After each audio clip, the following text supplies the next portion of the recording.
Hello all. యూఎస్ఏలో snow storm అని alert వచ్చింది. మార్నింగ్ లేచి చూడగానే చూసారా మొత్తం స్నోతో ఎలా కవర్ అయిపోయిందో.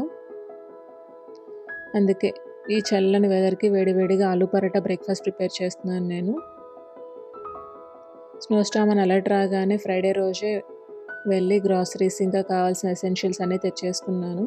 ఎందుకంటే స్నో టైంలో బయటకు వెళ్ళడం రిస్కీ కదా, రోడ్స్ అన్నీ ఫ్రీజ్ అయిపోయి ఉంటాయి, స్కిడ్ అయ్యి యాక్సిడెంట్స్ అయ్యే ఛాన్సెస్ ఎక్కువ ఉన్నాయి. అందుకే మ్యాక్సిమం అవాయిడ్ చేయాలి అలాంటి టైంలో బయటకు వెళ్ళటం. పవర్ కట్ ఇష్యూస్ కూడా ఉంటాయంటున్నారు.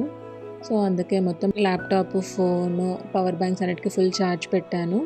దాంతోపాటు బ్లాంకెట్స్, హీటర్స్, క్యాండిల్స్ కూడా అవైలబిలిటీలో పెట్టుకున్నాను దగ్గరగా. ఇన్ కేస్ పవర్ పోతే అవన్నీ అవసరం అవుతాయి కదా, అందుకనే. నెక్స్ట్ ఆఫ్టర్నూన్ లంచ్కి టమాటా పప్పు, ఆమ్లెట్, కాకరకాయ ఫ్రై ప్రిపేర్ చేశాను. ఇంత చల్లని వెదర్కి వేడివేడిగా తింటే బాగా అనిపిస్తుంది కదా. లంచ్ చేశాక కిందికి వెళ్దాం అనుకుంటున్నాను. ఎందుకంటే ఇంత హెవీ స్నో పడటం చూస్తూ ఒకసారైనా రియల్గా ఎక్స్పీరియన్స్ చేయాలనిపిస్తుంది. అందుకే ఒకసారి కిందికి వెళ్ళి అలా సరదాగా గడపాలనిపించింది. చూడగానే హ్యాపీగా, ఎక్సైటింగ్గా అనిపించింది. ఫస్ట్ టైం ఇంత స్నో చూడటం. లాస్ట్ 2 ఇయర్స్లో ఇంత స్నో అయితే ఎప్పుడు చూడలేదు నేను. చాలా కొత్తగా అనిపించింది. కాసేపు అలా సరదాగా స్పెండ్ చేసి ఇంటికి వచ్చేసాను.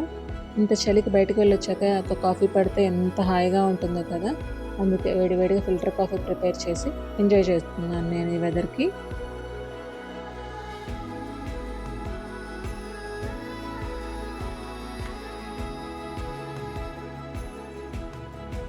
చూసారా ఈవినింగ్ అయినా ఎలా పడుతుందో స్నో అంతా. నెక్స్ట్ బాయిల్ చేసిన రాజ్మాని ఇలా ఫ్రై చేసుకుంటున్నాను నేను. ఇదే నా డిన్నర్.